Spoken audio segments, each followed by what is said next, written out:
안녕하세요. 오늘도 사연살롱을 찾아주셔서 감사합니다. 아직 반백년도 못 산 저이지만 그동안 제게 있었던 일들은 그 누구보다 굴곡지고 다이나믹했었다는 건 알아요. 제 이야기를 들으며 혀를 끌끌 차는 분들도 계시겠지만 부끄러움을 무릅쓰고 한번 털어놔 볼게요. 저는 친아빠의 얼굴을 몰라요. 워낙 어릴 때 엄마와 이혼을 해서 기억조차 없는 사람이었죠. 하지만 아빠라는 막연한 그리움은 있었어요. 다른 친구들은 모두 아빠가 있고 주말마다 손잡고 놀러 가는데 저는 그럴 사람이 없었으니까요. 엄마는 아빠의 공백을 느끼지 않게 해주려고 부단히 노력했지만 아빠가 채워줘야 하는 공간은 언제나 뻥 뚫린 느낌이었어요. 그러던 어느 날 엄마가 남자친구라며 한 아저씨를 제게 소개해 주었어요. 엄마 나이에도 남자친구가 있을 수 있다는 것을 그때 처음 알게 되었어요. 아마 당시 제 나이 12살 정도였던 것 같아요. 엄마는 곧 아저씨가 저의 새로운 아빠가 될 것이라는 발표를 했고 그로 인해 다른 지역으로 이사도 갈 수 있다고 말해 주었죠. 그때는 속으로 엄마와 아저씨가 빨리 헤어졌으면 좋겠다고 기도했어요. 정든 제 동네를 떠나고 싶지 않았으니까요. 친구들과도 헤어질 준비가 전혀 되어 있지 않았죠. 하지만 슬프게도 몇 개월 후 엄마와 그 아저씨는 정말 부부가 되었어요. 엄마 손에 이끌려 낯선 동네로 오게 되었고 전학 온 저를 바라보는 새로운 아이들의 눈이 무서웠죠. 그때부터였던 것 같아요. 삐뚤어진 마음이 자리 잡기 시작했던 건 말이에요. 엄마와 아저씨는 첫 연애를 시작한 사람들처럼 서로를 챙겨주고 사랑하는 눈길로 바라보더군요. 저는 그것도 너무 싫었어요. 아저씨에게는 툴툴거렸고 엄마에게는 소리까지 지르는 나쁜 어린이가 되어버렸죠. 원진아, 이번 주 주말에 차 타고 30분 정도 거리에 있는 공원에 놀러 가자. 날씨도 너무 좋고 엄마가 맛있는 김밥 쌀 테니까 가서 돗자리 펴고 먹자. 어때? 싫어. 무조건 싫다고만 하지 말고 같이 가자. 그렇게 가고 싶으면 엄마나 아저씨랑 가. 너 때문에 가는 거야. 원진이 너랑 같이 좋은 데 가서 바람도 쐬고 기분 전환하려고. 나랑 좋은 데 가고 싶었으면 여기를 오지 말았어야지. 혜지랑 미경이랑 다 헤어지게 만들고 이제 와서 무슨 좋은 데야. 원진아, 제발. 엄마가 아저씨랑 결혼하려고 이 먼 데까지 나 데려온 거잖아. 엄마나 가버리지. 난 여기 싫어. 너무 싫어. 죽도록 싫어. 엄마만 잘 살려고 온 거 아니야. 우리 두 모녀 여기서 새 출발하고. 엄마나 해, 그 새 출발. 원진아, 원진아. 저는 한번 엇나가기 시작하자 걷잡을 수 없이 삐뚤어지기 시작했어요. 중학교에 들어가서 저의 비행은 더욱 심해졌죠. 더원진, 너 제정신이야? 네가 나이가 몇인데 어린애들 돈이나 뜯고 그래, 어? 뜯은 거 아니에요. 차비 없어서 걔네한테 빌린 거예요. 넌 초등학생한테 차비를 빌냐? 그래서 그 돈 갚았어? 그냥 나중에 만나면 갚으려고 했어요. 너 이렇게 막 살다가는 학교 잘려. 알아? 네 인생도 잘린다고. 내일 당장 어머니 모셔와. 엄마의 학교 방문 횟수를 늘려갔고 올 때마다 머리를 조아리며 선생님께 연신 사과만 하고 돌아갔어요. 그런 엄마의 모습을 보면 저는 가슴속에서 더 화딱지가 나서 어떻게 하면 더 망가질 수 있을까 연구했어요. 원진아, 네가 깡패야? 왜 초등학생 돈을 뜯어? 엄마가 용돈 적게 주는 것도 아니잖아. 아, 왜 잔소리야. 그냥 내 멋대로 살게 냅둬. 너 진짜 이럴래? 언제까지 이렇게 막 나갈 거야? 엄마는 신경 쓰지 마. 아저씨랑 행복하게나 살아. 도원진, 너 진짜? 처음 담배를 걸린 날에는 아저씨한테까지 꾸지람을 들었죠. 원진아, 도대체 뭐가 불만이니? 우리 같이 산 지도 벌써 4년째야. 왜 이렇게 아저씨한테 마음을 안 주는 거니? 제 마음이 뭐가 중요해요. 아저씨는 엄마랑 둘이 짝짝꿍이나 하세요. 원진아, 난 정말 엄마를 사랑하고 너를 내 딸로 생각해. 거짓말하지 마요. 친딸도 아닌데 어떻게 친딸로 생각해요? 네가 아직 이해하지 못하는 어른들의 세계가 있어. 나는 정말 너랑 잘 지내고 싶고 누구보다 따뜻한 아빠가 되어주고 싶어. 고난이 닥치면 다 막아주는 든든한 아빠도 되고 싶고. 제발 아저씨한테 마음을 좀 열어주면 안 될까, 원진아? 엄마와 아저씨의 간곡한 부탁에도 저는 하루가 다르게 속을 썩이는 못난 딸이 되어가고 있었어요. 하지만 제가 이만큼 나쁜 짓을 하면 엄마랑 아저씨가 날 버리겠지 했을 때도 저를 포기하지 않았어요. 저의 비행은 그때 멈췄어야 했어요.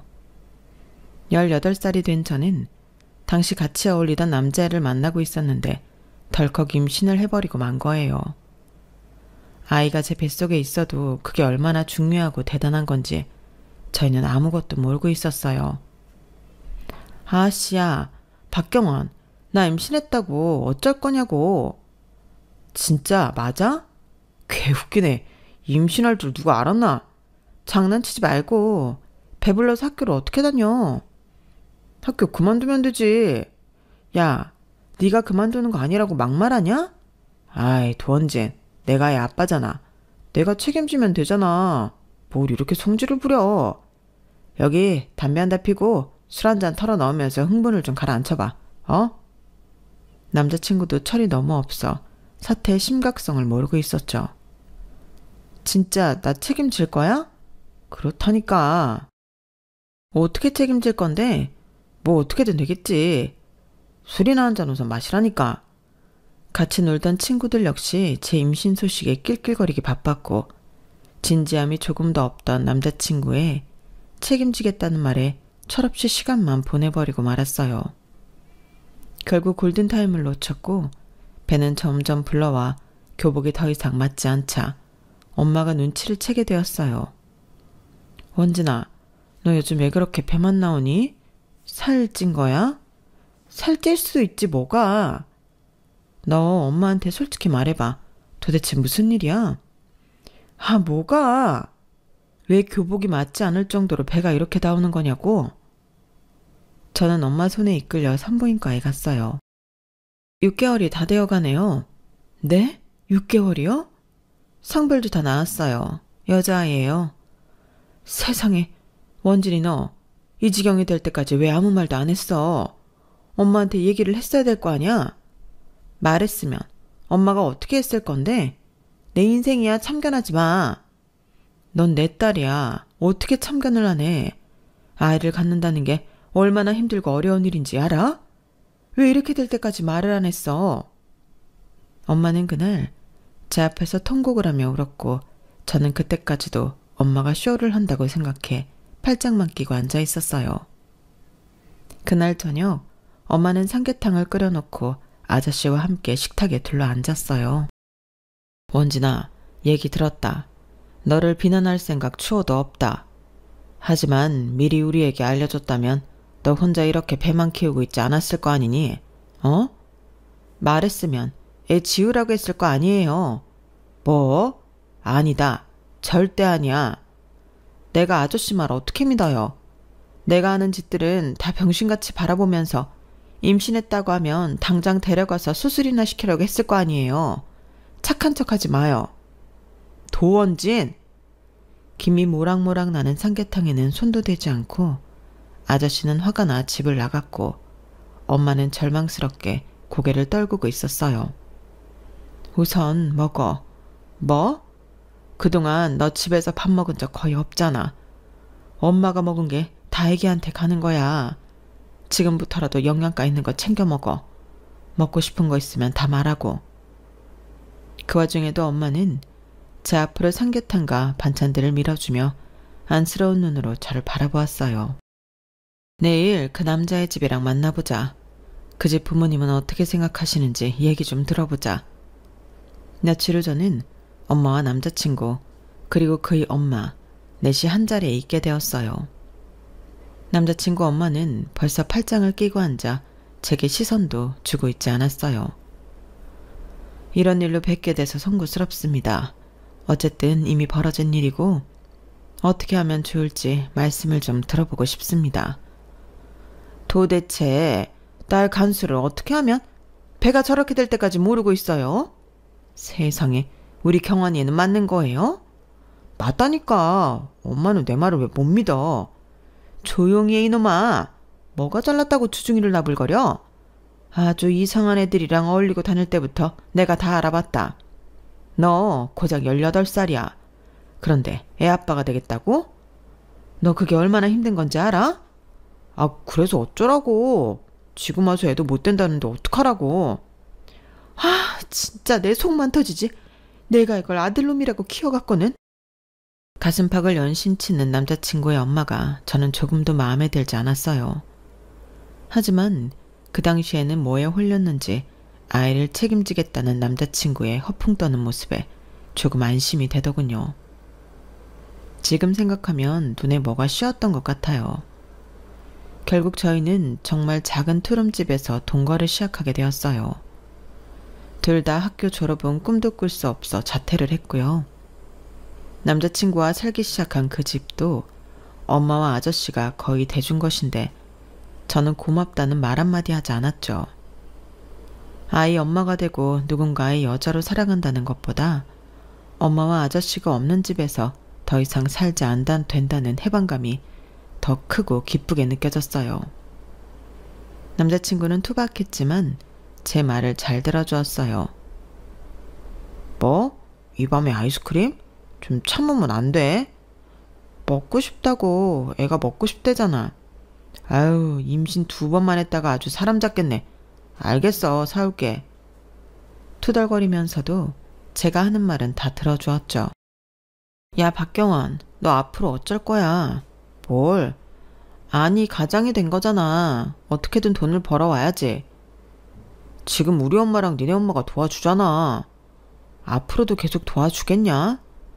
뭐 어떻게든 되겠지. 미쳤냐고. 애가 곧 나오는데 뭐가 그렇게 태평해? 애 기저귀랑 분유값은 벌어와야지. 고등학교도 자퇴했는데 어디 뭐 나 써주겠어? 어떻게든 가서 일해야지. 저기 상땡동 쪽에 카센터 큰 거 하나 있잖아. 거기 사람 구한다더라. 거기라도 가서 일 시작해봐.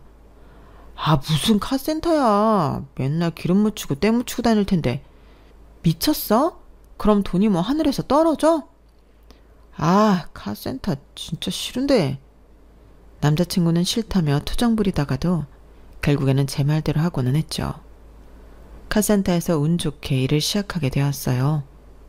아직 양쪽 부모님에게 경제적으로 더 의지하고 있었지만요. 몇 달 뒤 제 딸이 태어났고 저는 제 짧은 인생에서 처음 겪어보는 고통을 마주했어요. 기진맥진 아이를 출산하고 먼저 달려와 저를 붙잡고 운 것은 바로 엄마였어요. 헌진아, 고생했어, 우리 딸. 정말 고생 많았어. 저는 그때 엄마가 아기보다 저를 먼저 쓰다듬으며 우는 이유를 드디어 깨닫게 되었어요.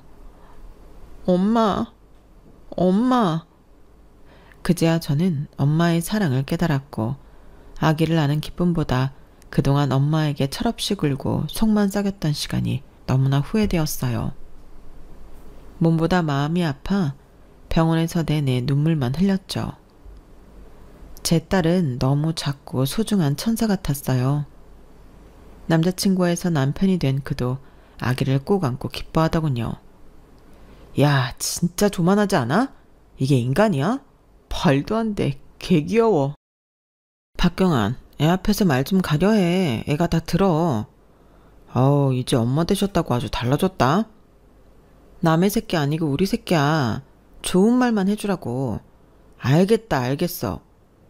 남편 역시 뭔지 모를 책임감이 더 강해졌는지 전보다 훨씬 일도 열심히 하고 더 이상 철없는 짓은 안 하려고 하더군요. 저는 아기 때문에 잠도 못 자고 퀭한 얼굴이었지만 매일같이 달려와 아기를 봐주는 엄마가 있어 든든했어요. 아유, 우리 예솔이 배고파요. 할미가 얼른 밥 줄게. 조금만 기다려요. 엄마는 저보다 더 바쁘게 뛰어다니며 육아를 해주었고 저는 그런 엄마를 보며 참회와 후회의 마음을 갖게 되었어요. 엄마, 왜? 배고파? 밥 차려줄까? 미안해. 뭐가? 그동안 너무 속썩이고 엇나갔던 거. 결국 그러다 이 아이도 낳게 되었지만 그래도 원진이 넌 내 딸이야. 내 딸이 또 딸을 낳았다는 게 너무 안 믿겨져. 그 아픔 속에서 예솔이가 나오는 순간 나는 아이보다 엄마가 제일 먼저 보고 싶었어. 왜 그런지는 모르겠는데 진짜 엄마가 너무 보고 싶었어. 저는 눈시울을 붉히며 엄마에게 울며 용서를 구했고 엄마는 그런 저를 안아주며 저희 모녀는 한참을 그렇게 울고 있었죠. 몸을 좀 추스린 후에 저는 아저씨도 찾아가 사과를 드리며 말했어요. 아저씨, 10년이 다 되어가는 시간 동안 제가 정말 못되게 군 거 저 스스로도 알아요. 정말 죄송해요. 제 애를 낳고 이렇게 바뀐다는 게 너무 안 믿기고 웃기기는 하지만 앞으로 제가 잘할게요. 아저씨, 아니 아빠. 처음 불러보는 아빠 소리에 우리 세 식구는 서로를 안고 흐느끼고 말았어요. 우리 원진이 내가 못나서 그러지 어른으로 조금 더 너를 잘 데려와서 가족이 되었어야 하는데 나도 서툴렀어. 미안하다 우리 딸 원진이. 지금이라도 마음 열어주어 고맙다. 영원히 평행선을 달릴 것 같던 저희 식구는 예솔이의 탄생 이후로 180도 달라졌어요. 많이 늦었지만 저는 엄마와 새아빠에게 다정하고 효도하는 딸이 되어 있었죠. 엄마와 새아빠 역시 전보다 훨씬 편안해 보였고요.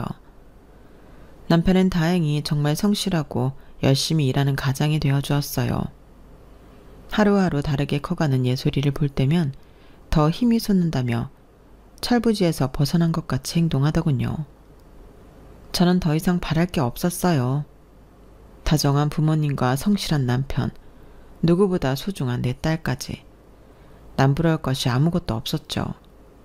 그러다 아들까지 임신해 23살에 저는 벌써 두 아이의 엄마가 되었죠. 5년 전 철없는 비행 총선이었던 남편과 제가 어느덧 한 가정을 꾸리고 살고 있는 것이 거짓말 같았어요. 너무 행복하고 소중한 시간들이었어요. 콩나물처럼 아이들은 쑥쑥 커갔고 남편 역시 많은 성장을 했어요. 큰 호기심이 없고 묵묵하게 자기 일만 하는 타입이었던 남편에게 저는 옆에서 많은 조언을 해주었어요. 사장님이 이번에 새 설비 들이신다는데 다루기가 좀 어렵고 복잡한가 봐. 그런 걸 도대체 왜 갖다 놓는 건지. 예솔아빠, 잘 생각해봐.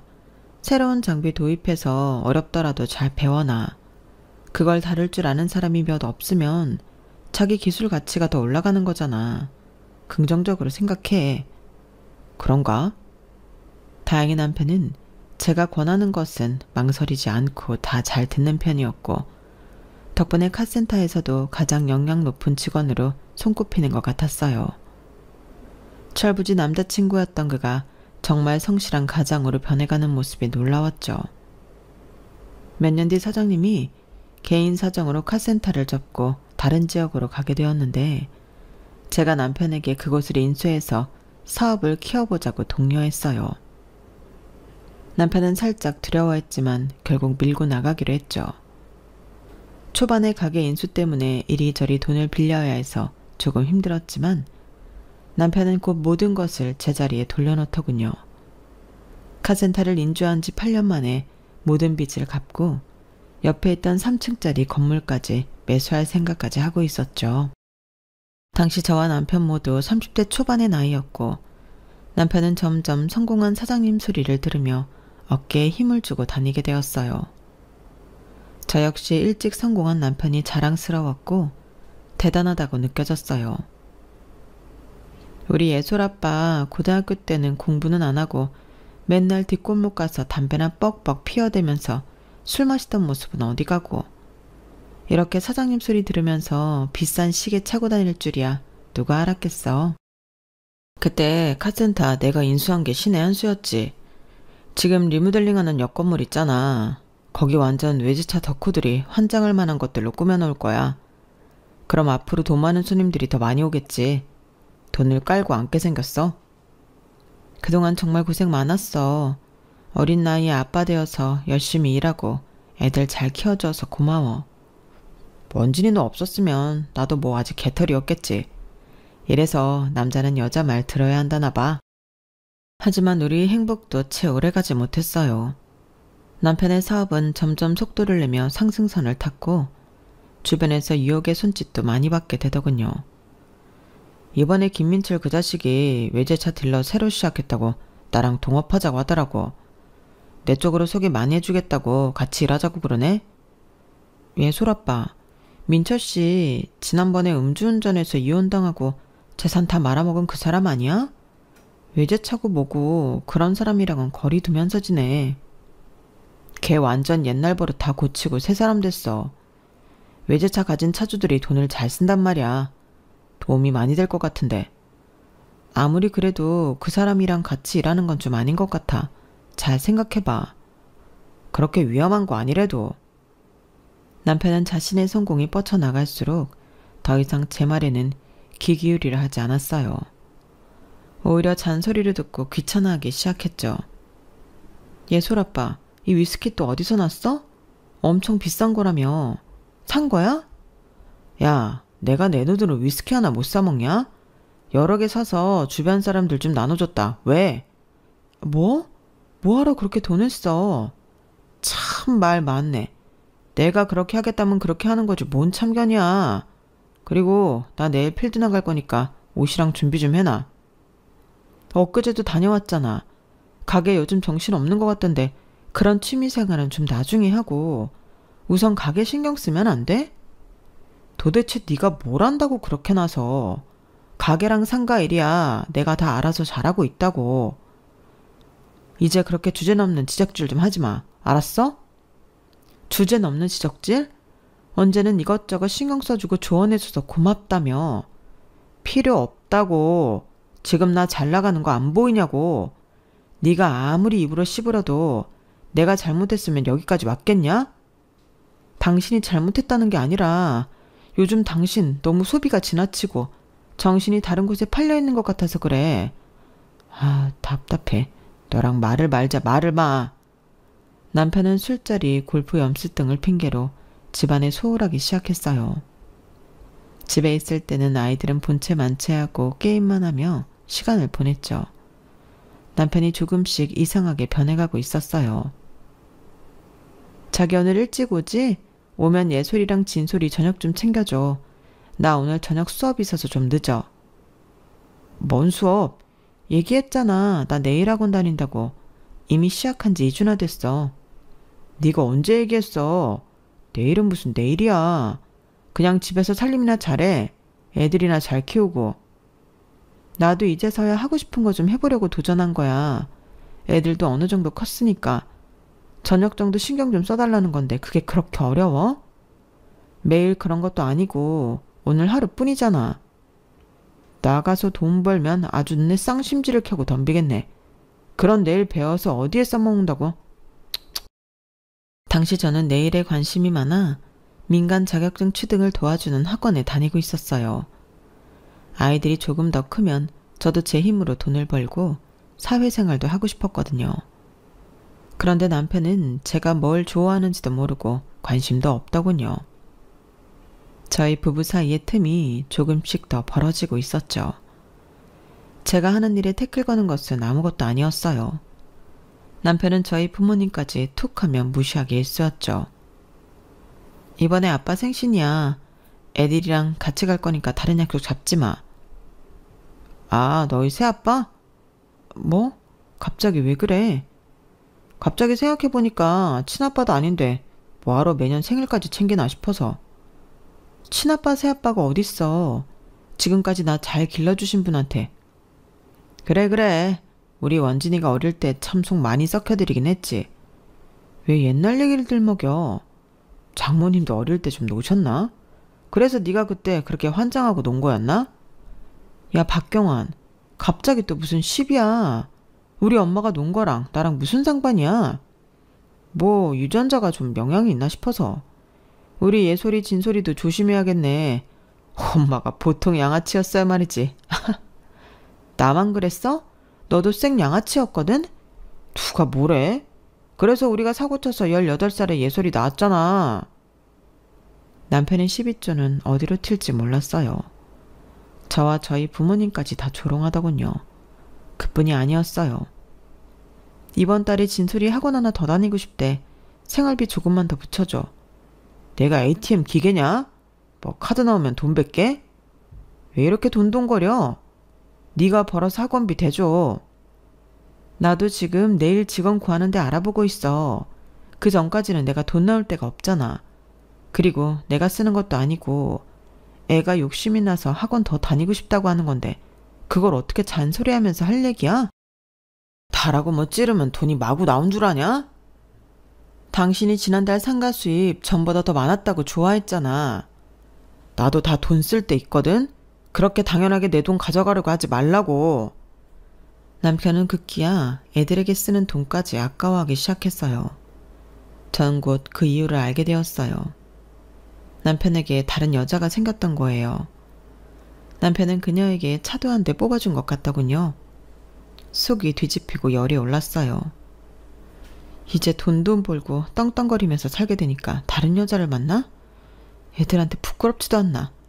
어쩐지 요즘 생활비도 잘 안 주고 집에도 잘 안 있으려고 하더니 다 이유가 있었네.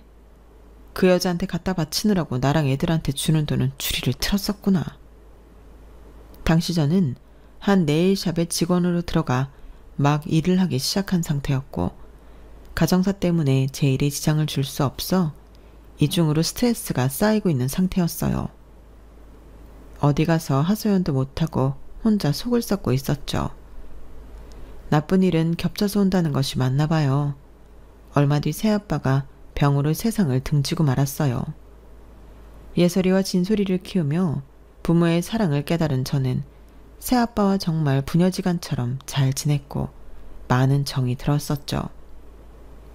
새아빠의 사망은 혼자 남겨질 엄마에 대한 걱정으로까지 이어졌어요. 감당할 수 없는 스트레스와 큰 사건들이 물밀듯이 쏟아져 오는 느낌이었죠. 더 놀라운 건 새아빠의 장례식에 남편은 등장도 하지 않았다는 거예요. 지금 어디야? 곧 발인인데 정말 여기 안 올 거야? 말했잖아, 나 바쁘다고. 장인 장례식에 오지도 못할 정도로 바쁜 일이 있어? 사람들이 어떻게 보겠어? 어차피 친아빠도 아닌데 너도 참 애쓴다. 뭐? 여기서 친아빠고 아니고 얘기를 또 왜 꺼내? 저분은 내 아빠야. 뭐라 해도 내 아빠야. 그러니까 빨리 당신이 여기 와서 애들을 표해줬으면 좋겠어.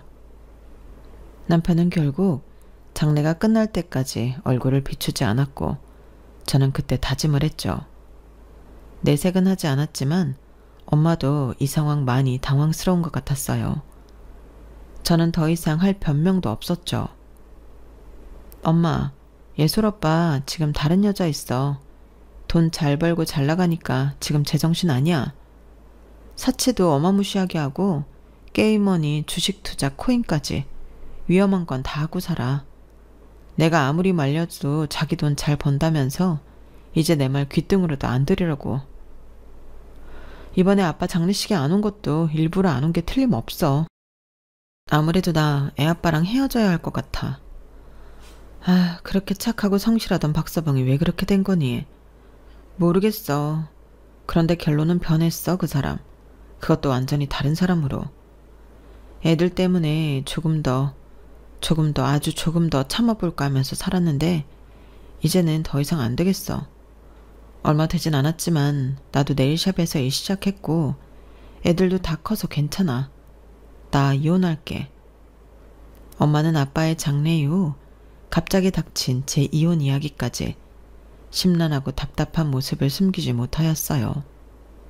하지만 당사자인 제가 더 힘들 것을 알기에 묵묵히 저를 응원해 줄 뿐이었죠. 딸과 아들을 앉혀놓고도 이야기했어요. 사정을 다 말하고 나니 아이들은 쿨한 태도로 오히려 제게 말하더군요. 하세요, 이혼. 우리도 엄마 혼자 힘들어했던 거 다 알아요. 아빠가 다른 여자 만나는 것도 알고 있었어요. 맞아요. 아빠는 이제 우리한테 관심도 없잖아요. 외할아버지 장례식에는 오지도 않고 외할머니 무시하는 말투까지 저희도 다 느끼고 있었어요.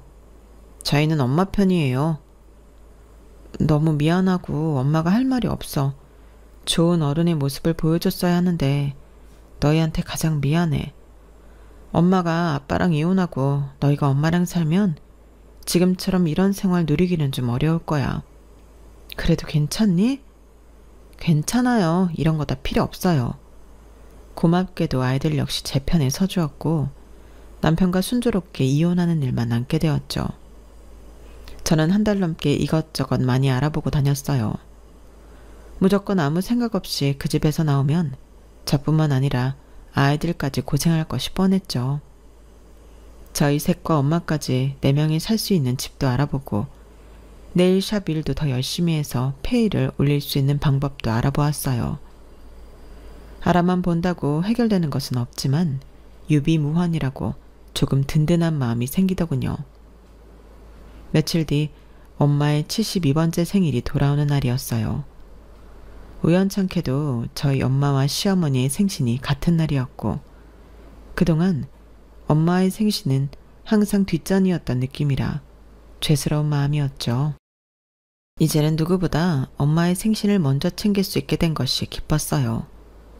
엄마가 좋아하는 잡채와 떡갈비를 만들어 담아갈 그릇에 담고 있을 때였어요. 도어락 소리가 들리더니 눈에 힘이 풀리도록 취한 남편이 양손에 무언가를 무겁게 들고 나타났어요. 집에 있었네. 내가 그럼 집에 있지 어딨어. 야, 이거 받아. 이게 뭐야? 저기, 뭐지? 저기, 너희 어머니 생일이잖아. 그치? 내가 그래서 케이크 좀 사왔지. 뭐? 저는 솔직히 내심 좀 놀랬어요. 남편은 우리 엄마의 생신에 이렇게 서프라이즈로 무언가를 사온 적이 없거든요. 잠시 남편에 대한 제 마음이 흔들리더군요. 케이크를 제게 건넨 남편은 신발을 벗고 거실에 명품 브랜드 쇼핑백을 힘없이 내려놓았어요. 이게 뭐야? 이것도 엄마 선물이야? 남편은 얼마나 취했는지 제 말을 듣지도 못하고 윗도리를 억지로 벗으려 하더군요. 이게 무슨 쇼핑백이야? 이거 엄청 비싼 거잖아. 야, 손대지 마.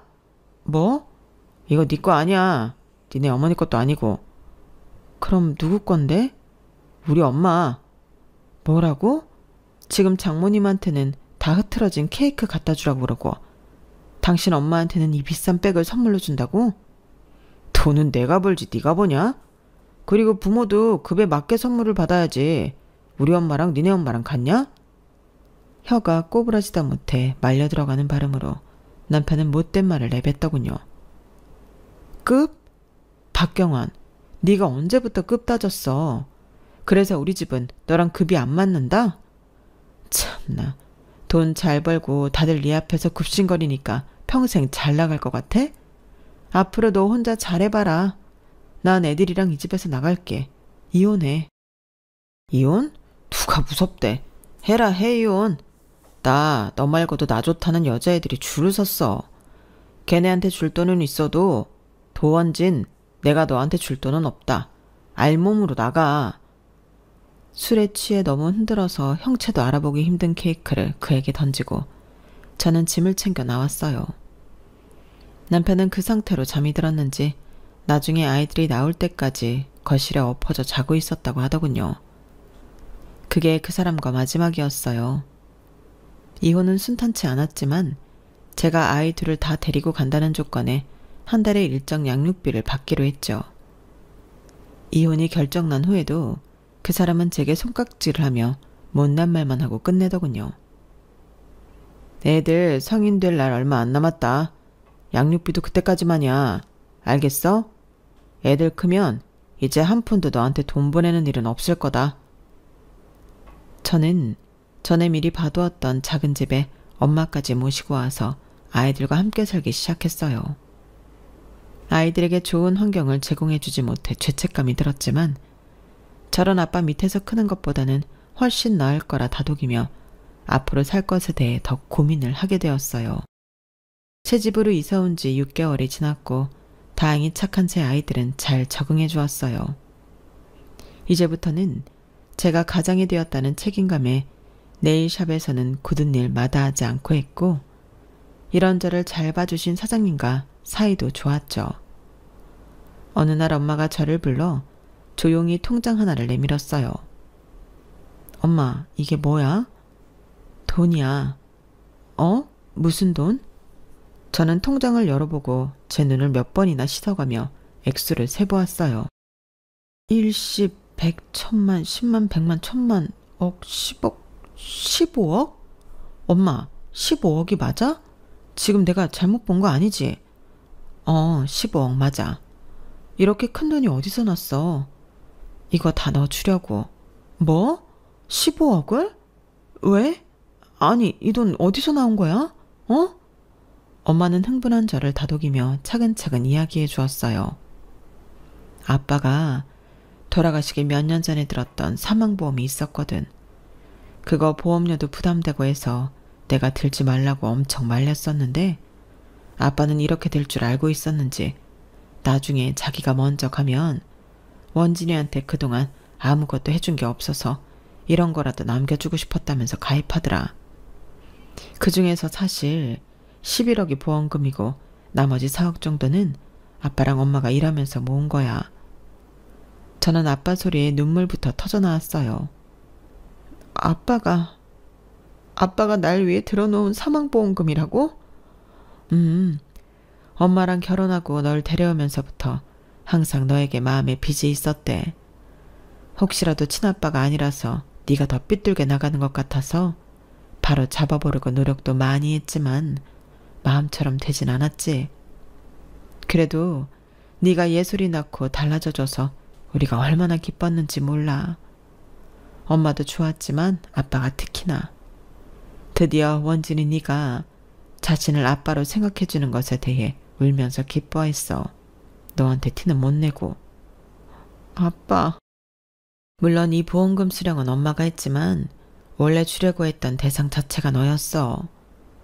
우리가 이렇게 같이 살면서 30년 가까이 모은 돈을 주는 것도 네가 목적이었어, 원진아. 그러니까 잘 받아줘. 엄마가 가져야지 왜 날 줘. 엄마는 네가 예솔이 진솔이 잘 키워주고 이제라도 네 일 열심히 하는 거 봐서 바라는 거 아무것도 없어. 사실 더 일찍 주고 싶었는데 네가 박서방 때문에 힘들어하는 것 같아서 조금 기다렸어. 돈이라는 건 좋은 거지만 이렇게 겹치면 오히려 너한테 안 좋을까 봐. 저는 엄마 손을 잡고 얼마나 울었는지 기억도 나지 않았어요. 마른 눈물이 나올 때까지 운 것 같으니까요. 첫째 딸을 낳았을 때 부모님께 들었던 죄책감과 후회가 더 큰 파도가 와서 제 등살을 때리는 느낌이었어요. 아빠는 이제 옆에 없어서 효도도 할 수 없는데 죄송해요, 아빠. 정말 죄송해요, 아빠. 아빠는 그래도 행복했대. 원진이 너 같은 딸의 아빠가 된 것도 다 하늘의 뜻이었고 네가 손주를 안겨준 것도 모두 너무 좋았다고 엄마한테 그랬어. 후회해봤자 이미 돌아가신 아빠의 손을 잡아드릴 수 없어 저는 목 놓아 울었어요. 너무 늦게 알아버린 아빠의 사랑이 슬퍼서 말이죠. 그 뒤로 또 4년이란 시간이 흘렀어요. 딸과 아들은 모두 성인이 되었죠.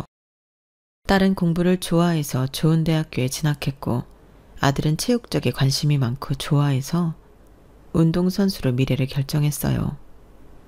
저는 여전히 네일샵에서 열심히 일했고 엄마도 이모 가게 일을 도와주며 적지 않게 경제적 도움을 주고 있었죠.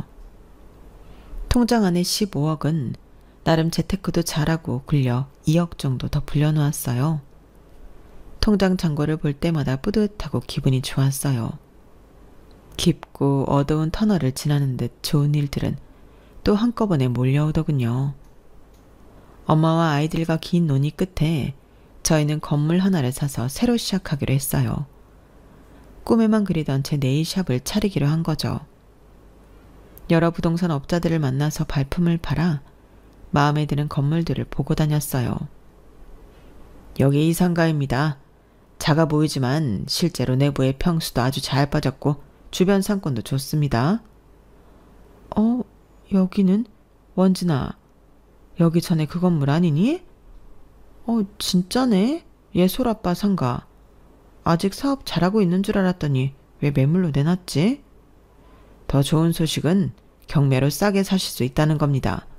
이렇게 좋은데 정말 좋은 가격에 나왔어요. 경매요? 네. 여기 원래 옆에 카센터 하던 분이 외제차 타는 사람들 대상으로 좋은 것들 죄다 댕행옥 장가했었는데 어느 날부터 힘들어진 것 같더라고요. 6개월도 못 버티고 압류당했어요. 네? 망했다고요? 저도 정확히는 모르겠지만 아무래도 사장으로 있었던 사람이 좀 씀씀이도 크고 가게는 직원들한테 맡기고 밖으로 많이 나돌았나 봐요. 외제차 끌고 다니는 사람들은 신뢰가 생명인데 사장 얼굴을 보지도 못하고 맨날 어설픈 직원들한테 호갱질이나 당하니까 발길을 뚝 끊었다고 하더라고요. 뭐 영원히 잘 살 줄 알았나 보죠. 저는 엄마와 서로 쳐다보며 놀란 표정을 감추지 못했어요. 나중에 추가로 한 사실이지만 결국 전 남편은 여자, 게임, 주식, 사치, 골프, 음주 등등 제일 나쁜 것들만 골라 했고 자연스럽게 파산의 길을 접어들었다 하더군요.